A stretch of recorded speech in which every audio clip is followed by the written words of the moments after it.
The Baltimore Ravens just drafted Mike Green at 59 in the second round. This is my third overall pass rusher and someone I had rated as my 21st overall player.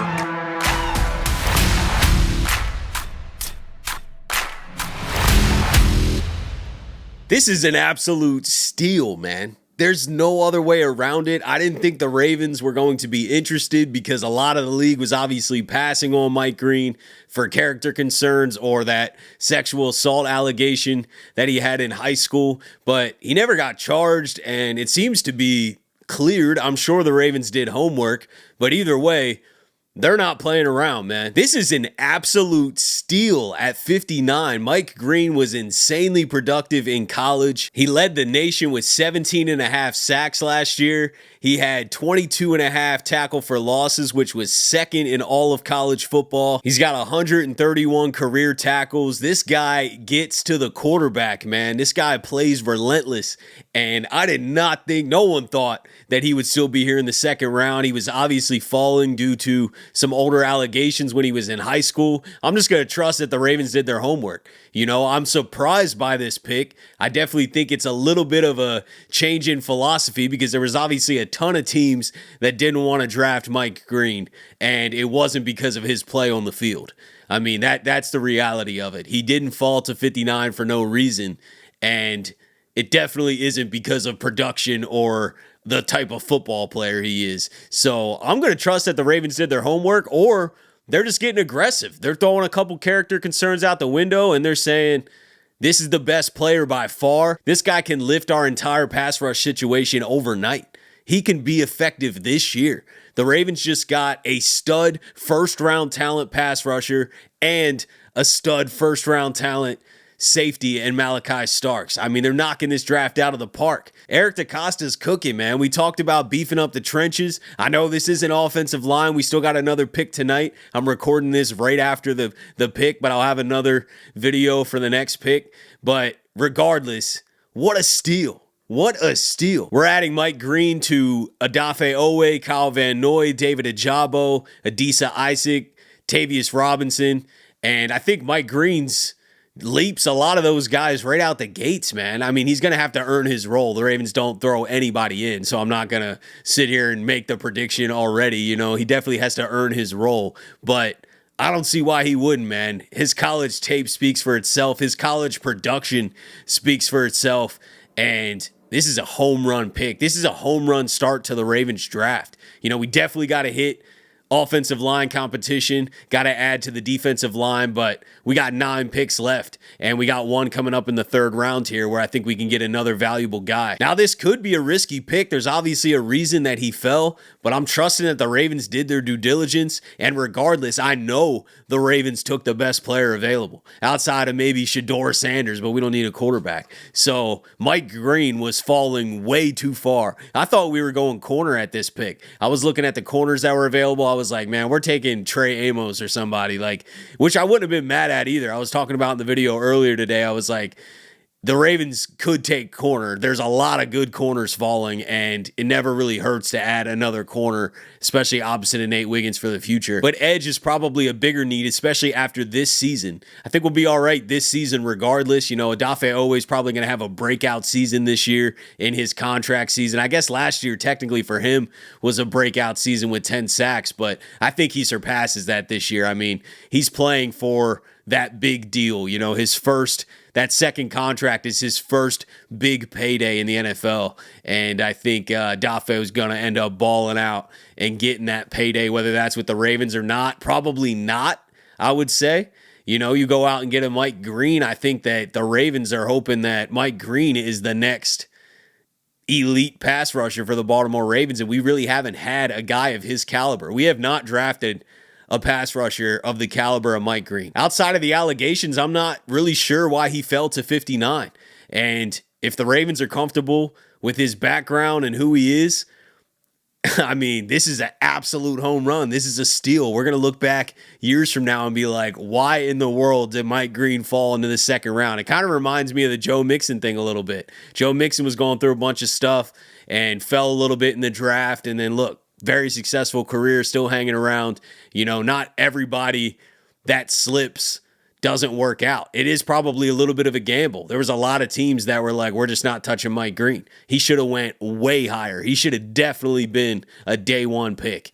But I'm excited that he's here in Baltimore. We needed an edge. I did not think we were going to land an edge of this caliber.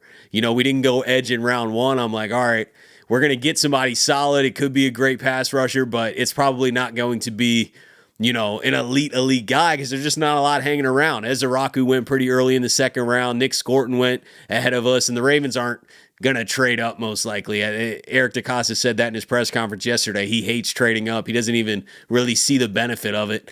I do see the benefit in certain situations, but I also see the benefit of staying put and taking the guy that falls to you that shouldn't fall to you. And we did that with Malachi Starks, and we just did that again with Mike Green. So this is a slam dunk start to this draft, man. Eric DeCosta's cooking this year. I'm serious.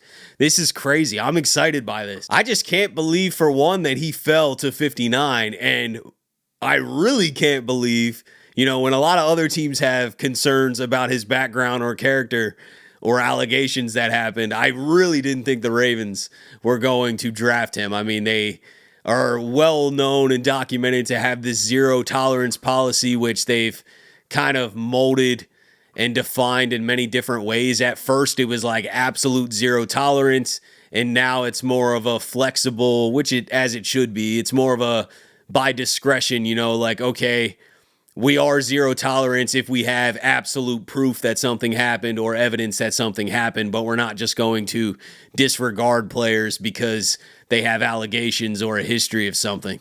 So the Ravens are obviously taking a gamble. I think that this was probably out of their comfort zone of a pick. When Eric DeCosta does his press conference after the picks tonight, I guarantee you there's going to be a little heat with these Mike Green questions, but they're going to talk about how good of a player he is, and they're not wrong, man. He's an unbelievable player. The Ravens just added 2 unbelievable pieces to their defense. And Mike Green getting to the quarterback, Malachi Starks roaming the back end and being moved around everywhere, really. But more importantly, Malachi Starks frees up Kyle Hamilton. I don't think Malachi's going to only play deep.